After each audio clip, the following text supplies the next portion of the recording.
Hello மக்களே, இங்கே பாருங்கள். சாலையோரமாக ஒரு தம்பதியினர் அவங்களுக்கு பார்வை இல்லை போல் கை குழந்தைய வச்சுட்டு ரொம்பவே கஷ்டப்பட்டுட்டு இருக்காங்க.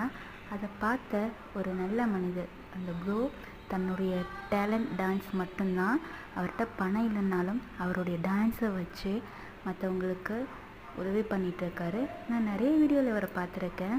தன்னோட டான்ஸை வச்சு வர பணத்தை அப்படியே ஃபுல்லாக மற்றவங்களுக்கு கொடுத்து உதவுறாரு. இந்த மாதிரி இந்த குழந்தைக்கும் அவர் உதவி பண்ண நினைக்கிறாரு. அதன் மூலமாக வந்த பணத்தை அந்த குழந்தைக்கு ஒரு அழகான ஃப்ராகும் அந்த பணமும் அந்த குழந்தை கையில் கொடுத்து ரொம்பவே சந்தோஷப்படுறாரு. அந்த குழந்தையோட அப்பாவும் அம்மாவுமே சந்தோஷப்படுறாங்க. இந்த மாதிரி நிறைய பேருக்கு உதவி பண்ணி நல்ல ஒரு விஷயம் பண்ணுற அந்த பிரதருக்கு என்னுடைய சல்யூட். நீங்களும் மறக்காமல் அவருக்காக ப்ரே பண்ணிக்கோங்க, நல்லா இருக்கணும்னு. மற்றவங்கள நல்லபடியாக வாழ வைக்கிறவர் நல்லா தானே இருக்கணும்.